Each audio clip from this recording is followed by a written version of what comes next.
Hi, everybody. This is Saad. As many of you know, I've been critiquing specific aspects of academia for several decades now. I've been a professor since 1994, and I've had the opportunity over now nearly 3 decades to see both the wonderful elements of academia, but also some things that can certainly be improved. And of course, as many of you know, in the Parasitic Mind, I discussed the idea pathogens that were spawned on university campuses originally and subsequently were promulgated to every nook and cranny of society. But I've also, in various settings, discussed other problems within academia, problems beyond just the wokeness that we uh, are now all familiar with. So what I thought I would do today is discuss some of these problems. Incidentally, I'll be discussing some of these issues in my forthcoming book when I talk about intellectual variety seeking in one of the chapters. But in any case, I just put together a quick list, which I'll refer to here. So these are some of the issues. It's not an exhaustive list. Maybe at some point I'll put together, a definitive sort of exhaustive full list of the various distinct problems within academia. But I thought I would just share with you a few of, you know, the important problems, again, beyond the idea pathogens that I discuss in the parasitic mind. So the first one that I wrote here is the nature of academic bureaucracies. I did a sad truth on this issue I think a couple of years ago, but it's worth repeating. The extent to which we are shackled just by the weight of bureaucracies is simply astonishing. Uh, a few years ago, when I still held a university-wide chaired professorship, I would have to fill out a progress report every 15 seconds because some unit somewhere in the university needed to have a progress report of what I had done. And so I would end up spending tons of my time filling out endless paperwork. Think about the paperwork you have to do when you have to clear ethics committees now. Again, not that ethics review boards are not important. Of course they are. You want to make sure that researchers behave in an ethical manner when designing their studies involving human and animal subjects. But the extent to which the paperwork now has grown is astounding. So every single step of being a professor has become more onerous because of the endless growth in bureaucratic oversight. So much so that many people now rue having to apply for a grant because they know that the amount of paperwork that they'll have to go through, will take all summer to fill out a grant. Again, not the scientific content of the grant application, but just the endless paperwork.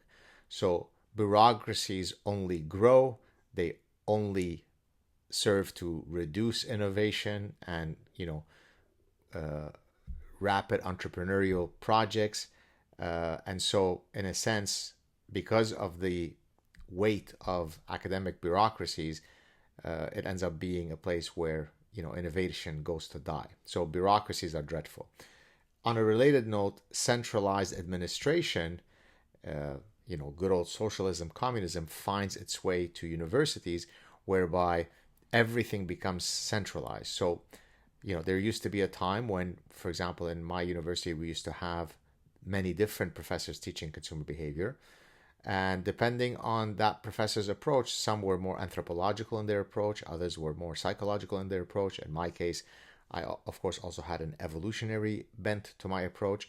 And then depending on the professor that you had, you might get a slightly different weighing on, what was focused on. But that was part of the beauty of being a university student, which is you got to benefit from the unique lens and perspective of a given professor. Whereas subsequently, these courses became standardized. So if you were teaching a course that had multiple sections, everybody has to teach the same thing. Everybody has to have the same common exam. There is a centralized process. I remember when I was still a doctoral student, but going out on the market for my first professorship, one of the places that I came close to getting a job at was Harvard Business School. When I had gone there for a campus visit, I remember I sat in on meeting where all of the professors who were teaching the Harvard MBA students, the capstone marketing course, all of the professors, I think there were maybe, I don't know how many sections, maybe 6, 7, 8 sections, they would have to get together and agree on every single syllable that they were going to say for the next lecture, what the board plan was, what they're going to put on the board, when they're going to put it, how they're going to put it, in which location.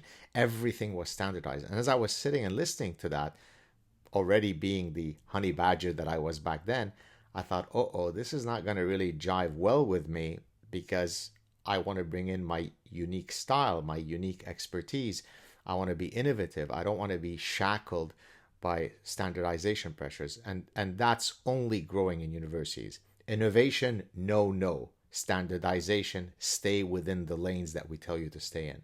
Not good when innovation, whether it be pedagogic innovation or research innovation, should be de rigueur. It's hardly that in most instances. Of course, related to this idea of staying within your lane, staying within the bounds of groupthink, herd mentality is a devastating reality in academia, right? I mean, and I do refer to that in the Parasitic Mind, right? Cowardice, intellectual cowardice, is what allows all of these idea pathogens to flourish in universities. But even within your research program, people tend to be plus epsilon researchers. What do I mean by that? They find a narrow area of specialization and then they pump out ever more esoteric papers with a plus epsilon, a little, new incremental knowledge. And that allows them to have economies of scale, because if they stay within their lane, they keep publishing papers that will be read by very few people in an ever narrower field, then they can, as I said, have economies of scale. They don't have to learn a new literature. They don't have to learn new methodologies. They don't have to learn new theoretical frameworks. They can benefit from being a specialized expert. And I talk about specialization versus being a generalist in my forthcoming book. That's not necessarily a good thing. Of course, it's important to be an expert, a specialist in some domain, but it's also important to have broad view, to be an interdisciplinarian, which leads me to a next problem in academia, which again, I also talk about in my forthcoming book. Every single university that you could think of from this side of their mouth will say, we are strongly committed to interdisciplinarity. But then from this side of the mouth, as soon as you propose something that is indeed interdisciplinary in nature, everybody turns tribal. I tried to introduce a university-wide evolutionary studies program at my university, following the model that was first established at SUNY Binghamton by David Sloan Wilson, the evolutionary biologist. And when I pitched the idea to the various deans, suddenly everybody becomes tribal. So again, what universities say about interdisciplinarity and what they do with interdisciplinarity is very different. So let me just kind of go through this list here. So I'll mention two more. Lack of intellectualism. Regrettably, most professors are not intellectuals. Now, what you might say, well, what does that mean? An intellectual is someone who is committed to cerebral pursuits for truly no other reason than the pursuit of the cerebral life, right? They have broad interests. Think about a true public intellectual in the old style of the term. It's someone who could sit down and talk about philosophy, who could talk about physics, who could talk about art history, right? It's someone who is committed to navigating intellectual landscapes. Again, not to push the promotion of my forthcoming book, I talk about this in my forthcoming book when I talk about, pursuing well-being and happiness. I talk about being a cerebral hedonist, if you'd like. Well, most academics are anything but intellectual. And that's one of the reasons, by the way, why I disengaged from many of the academic conferences, because I started off naively thinking that when you go to these conferences, it's an orgy of, intellectual conversations and so on. Whereas in most cases, it was posturing, it was signaling, it was, fake careerist pursuits. And I'm someone who's very authentic. I'm someone who doesn't play those games. And so I felt very uncomfortable in even being around folks who were doing that. And so while, being a professor has always been part of me. Being a professor is in my DNA. Uh, in my view, to be a true professor is to be intellectual, is to be willing to engage in endless conversations for no other purpose than to simply be navigating, as I said, these cerebral landscapes. Again, all of which I discuss in my forthcoming book. So, related to the lack of intellectualism of most professors is regrettably so, a staunch commitment to careerism. So, what do I mean by that? Most academics play the publication game. So, they learn what the rules of the game are and then they play along. So, there are courses that I know of where they teach people not how to think as doctoral students, but how to position papers so that they could pass the reviewer process. I find that very offensive because nature, the phenomena that you're studying, don't adhere to the fads of the day. You should apply moderation analysis, mediational analysis. These are statistical techniques. But that's exactly what students are taught. They taught recipes of how to play the game. And again, as a purist, I despise that. So in a lot of cases, I checked out of a lot of those things and said, no, I'm going to walk to my own, beat, my own drummer, because I'm not going to play those games because it would attack my sense of purity. Of course, in some sense, that you bear a cost for doing that, because if you don't play the game, then people point to you as a, quote, troublemaker.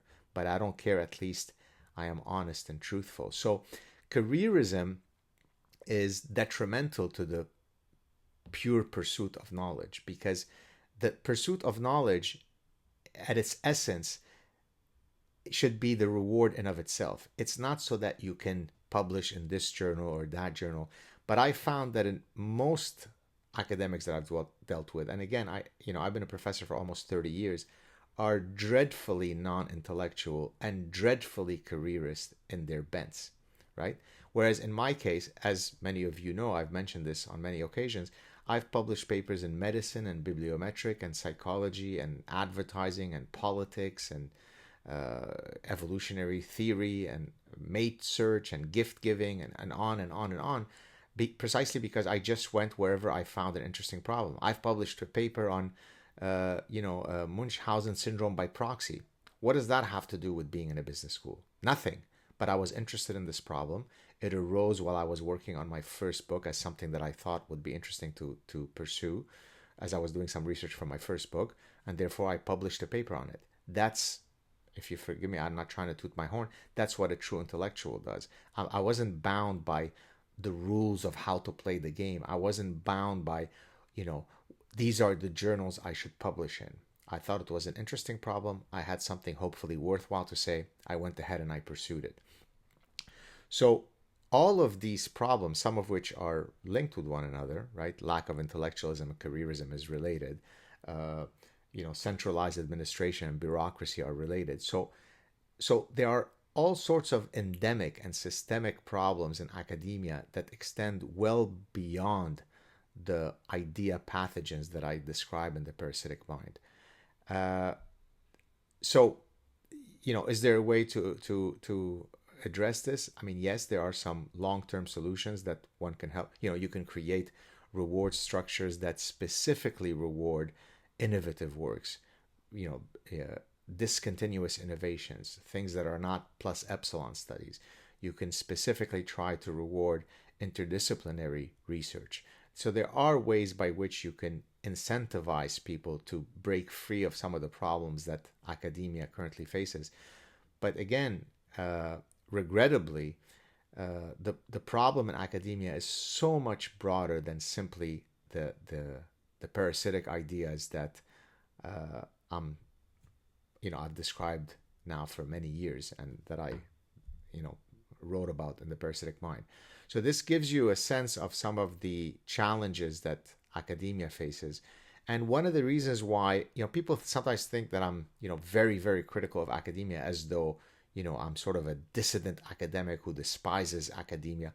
Nothing could be further from the truth. I love academia. I love being a professor. I love the pure pursuit of knowledge just for its intrinsic value. And so, if I'm ever critical about the current state of academia, it's precisely because of my deep love and reverence for the cerebral life that I critique academia. So, uh, has academia done wonderful things? Of course it has. Is it now somewhat losing its way, and there are ways by which we can redress some of these problems? Absolutely so. So, hope this helps people get a sense of where we are in academia. I wish you all a great day, and if you appreciate my work and would like to support it, please subscribe to the channel. Please post comments, like the clip.